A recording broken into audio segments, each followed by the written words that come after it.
থেকে দেখতেছে।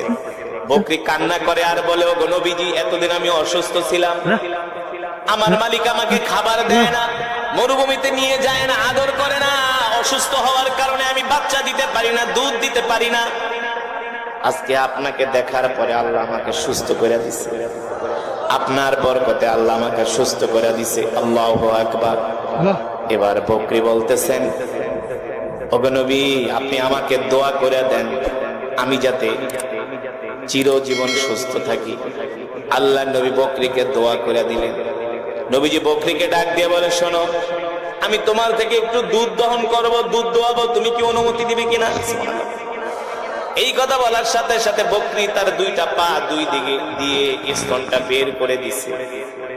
আল্লাহ নবী বিসমিল্লাহ বলে বকরির স্তনে হাত দেওয়ার সাথে সাথে স্তন দুধে ভরপুর হয়ে গেছে।